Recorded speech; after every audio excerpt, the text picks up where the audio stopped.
Jadi ini adalah organ viscera abdomen. Untuk orientasinya yang pertama, bagian kranial ditandai dengan adanya diafragma ini. Terus kalau kaudal itu ada usus-usus ini. Lalu untuk dexter dan sinister, untuk sinister itu ditandai dengan adanya lambung pertama atau rumen. Untuk yang dexter dia ditandai dengan adanya hepar. Lalu kita ke bentukannya. Bentukan yang pertama di sini kita bisa menemukan adanya diafragma. Diafragma terbagi dari dua bagian. Ada yang bagian muskularis dan ada bagian yang tendon ini. Yang muskularis dinamakan dengan diafragma pars muscularis. Lalu untuk yang putih ini, nah ini yang putih ini adalah diafragma pars centrum tendineum. Lalu diafragma ini akan ditembus oleh beberapa saluran. Ini ada saluran esofagus, dia yang di tengah. Lalu untuk di atasnya itu nanti ada, nggak ada di sini, Bray. Nanti ada juga aorta. Lalu yang di bawah ini ada saluran vena cava caudalis. Nah, salurannya namanya, untuk yang pertama ini yang di paling bawah, ini adalah foramen vena cava caudalis. Lalu yang di atasnya ini adalah hiatus, karena dia ada berupa celah. Ini adalah hiatus esophageus.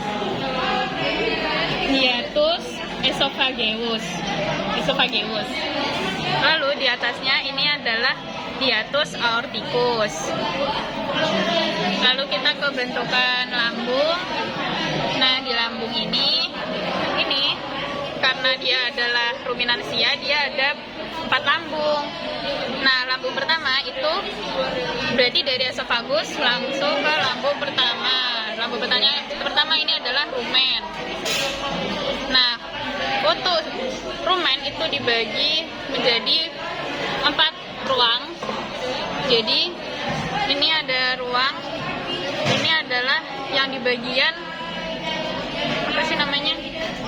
Bagian dorsal. Ini craniodorsal, ini adalah saccus ruminis dorsalis. Lalu di bagian ventral, cranioventral, ini adalah saccus ruminis ventralis.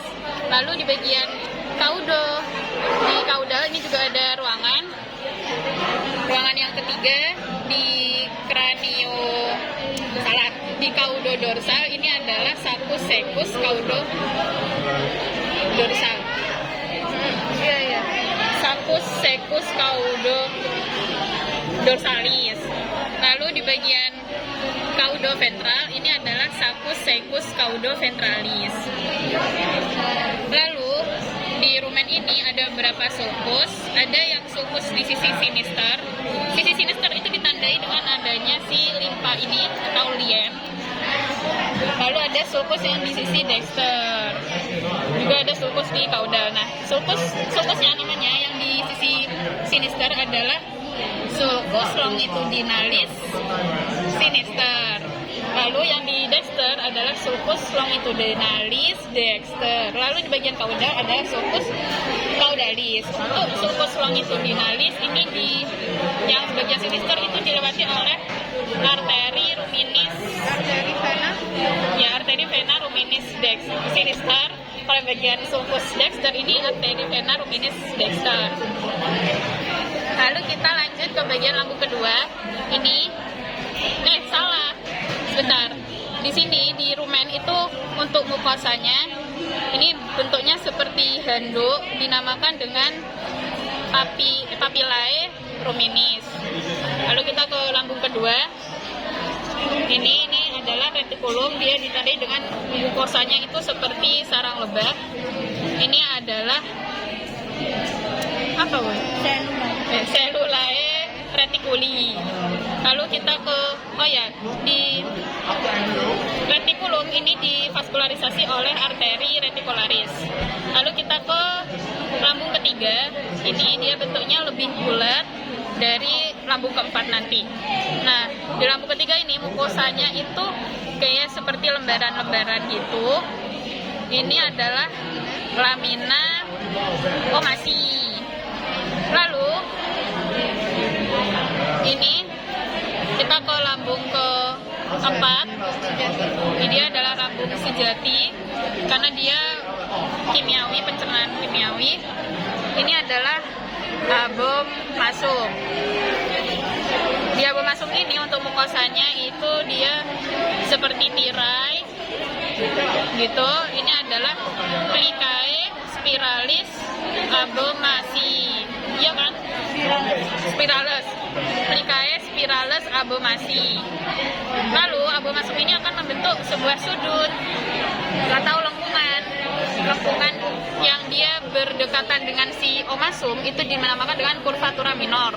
Lalu untuk bagian luarnya ini adalah curvatura mayor. Nah, lalu di curvatura itu ada arteri.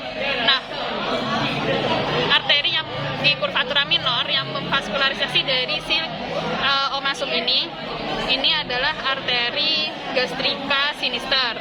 Lalu ada juga arteri gastrica dexter itu yang di dekatnya pilarus di curvatura minor tadi. Salah sini berarti. Lalu yang di curvatura mayor itu juga ada arteri nanti yang akan memvaskularisasi si abomasum. Dia ada arteri gastroepiploica sinister, dia yang lebih atas. Lalu untuk yang dekatnya pilarus di curvatura mayor ada arteri gastroepiploica dexter. Lalu setelah lambung dia akan melanjutkan menjadi usus, berlanjut ke usus. Nah, sebelum di usus dia akan melewati si penyempitan ini yang dinamakan dengan pilarus. Lalu setelah pilarus dia akan ke usus halus pertama yaitu jejunum.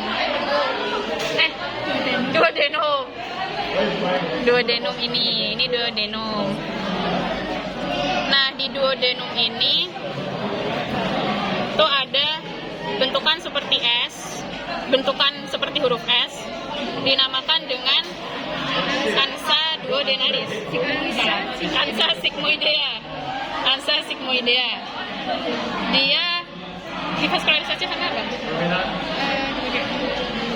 Gak ada. Nah, di duodenum itu akan berdekatan dengan si pankreas ini. Ini yang bentuknya seperti cacahan daging. Dia membantu dalam sistem pencernaan tapi tidak dilewati oleh pencernaan itu. Dia menghasilkan hormon insulin. Nah, di pankreas ini akan divaskularisasi oleh arteri pankreatika. Lalu setelah duodenum dia akan berlanjut menjadi jejunum. Jejunum adalah lambung usus halus terpanjang. Ini yang kriwil. Nah, di jejunum ini kita bisa menemukan adanya ini dulu deh penggantungnya. Ini adalah mesenterium. Lalu di sini juga ada, kita bisa temukan limfoglandula. Ini banyak. Ini adalah limfoglandula jejunalis. Lalu jejunum ini akan divaskularisasi oleh yang pertama adalah mesenterica cranialis ini. Lalu cabang-cabang kecilnya ini adalah arteri jejunalis. Ini. Masih. Oke, lanjut langsung kita ke ileum. Nah, ileum ini pokoknya tandanya mulainya itu sama kayak batasnya ini kolon. Salah, kok sekum. Nah, jadi ini adalah ileum. Nah, di ileum ini ada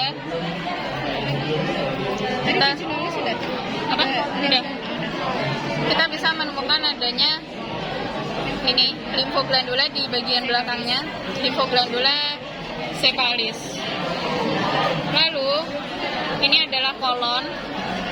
Dia lanjut ke usus besar pertama yaitu sekum. Sekum. Ini sekum. Nah, untuk sekum dan si ileum dia itu divaskularisasi oleh satu arteri yang sama yaitu arteri iliocepalis. Lalu setelah sekum dia lanjut menjadi kolon. Kolon itu ini yang seperti obat nyamuk, bentuknya spiral ini. Nah, ini kayak sosis juga nggak sih? Iya. Iya deh. Kayak sosis ini. Ini adalah, nah kalau untuk spiralnya ini dinamakan dengan ansa spiralis coli. Lalu jika dibalik, ini kita bisa menemukan adanya arteri-arteri yang vaskolarsi dari kolon. Ini adalah arteri kolika. Lalu di sini kita, arteri kolika. Lalu kita bisa menemukan adanya limfoglandula yang di kolon. Ini adalah limfoglandula koliki. Lalu kita ke usus besar terakhir, yaitu si rektum. Mana? Ini dia ditutupi oleh banyak jaringan lemak. Nah, ini adalah rektum. Lalu untuk di dalamnya, dia itu ada bentukan yang membuat si kotorannya itu bentuknya bulat-bulat. Jadi dalam ini adalah soculus. Lalu rektum divasularisasi oleh arteri mesenterica caudalis. Apa lagi?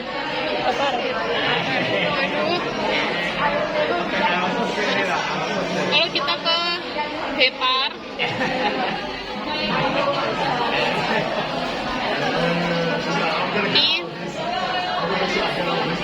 Ini adalah hepar.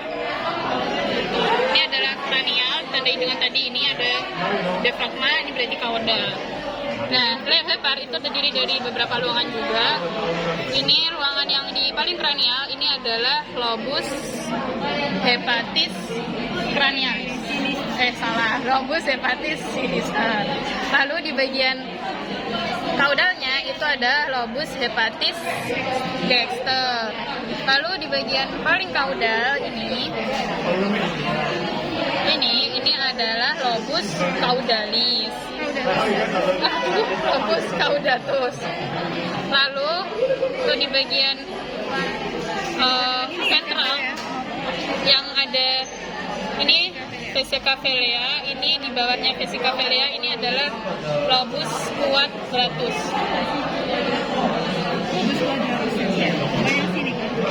Kayaknya di sini. Ini di sini nggak sih? Iya, di sini. Ini adalah vesica velea ya. Lalu di hepar ini ada beberapa penekanan atau impresio. Nah, impresio yang paling dia di medial tapi di kranial gitu. Ini adalah impresio reticularis. Lalu di bagian kranial juga tapi dia di lebih lateral. Ini adalah impresio abomasica. Lalu nanti di bagian kaudal sini, ini adalah impresio omasica. Oh ya, lalu di bagian kaudal sendiri ini ada juga penekanan yang disebabkan oleh ren, itu adalah impresio renalis. Oh ya, ada juga irisan yang di antara lobus-lobus ini adalah viscera ligamentum terratis. Lalu di hepar ini ada organ juga namanya vesica velea atau kantong empedu. Dia berfungsi sebagai emulsifikasi lemak. Nah, nanti dia itu ada ductus atau salurannya. Ductus yang mengarah ke si vesica velea itu adalah ductus cysticus. Lalu ada juga ductus yang ke hepar, itu adalah ductus hepaticus. Lalu ductus dari cysticus sama hepaticus ini akan menyatu di mana ya? Di sini. Pokoknya di sinilah dia menyatu menjadi ductus choledocus. Oh ya, ke duodenum. Terus apa lagi? Sudah. Vaskularisasinya tadi udah gastroepifloika. Oh ya, terus tadi itu dia semua organ ini akan dibungkus oleh yang namanya peritoneum. Peritoneum dibagi menjadi dua, ada peritoneum parietalis sama visceralis. Peritoneum sendiri itu nanti meliputi semua organ, tapi kecuali ren, karena ren itu nanti dilapisi sendiri. Nah, apa lagi? Nanti udah betul aja. Parietalis sama visceralis nanti kalau visceralis nanti dia akan dimodifikasi menjadi omentum, ligamentum, satu lagi lupa baca PPT. Asik, sudah, terima kasih. Jadi sekarang kita akan menjelaskan mengenai organ yang berfungsi untuk memfiltrasi darah, yaitu ren atau ginjal. Ini ada dua pasang, dexter dan sinister. Yang pertama, bentukan yang terdapat di organ ren itu adalah sebuah lapisan yang melindungi atau melapisi ren itu sendiri, yaitu kapsula renalis. Kapsula renalis. Nah, ketika ren dibuka, kita bisa melihat terdapat permukaan yang lebih gelap dan juga permukaan yang lebih terang. Nah, permukaan yang lebih gelap ini dinamakan cortex renalis. Cortex renalis. Sedangkan permukaan yang lebih terang ini dinamakan medulla spinalis. Medulla renalis. Medulla renalis. Jadi ini adalah kapsula renalis, cortex renalis, medulla renalis.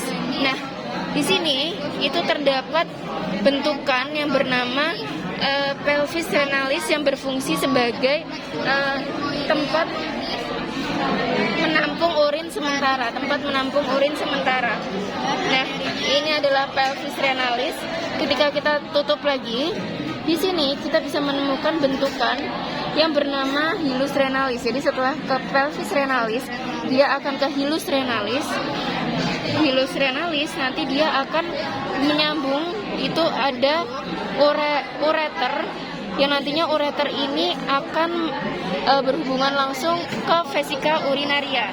Jadi dari pelvis renalis, hilus renalis, jadi kalau ditunjuk di sini adalah pelvis renalis, hilus renalis, ureter, dan lalu ke vesika urinaria.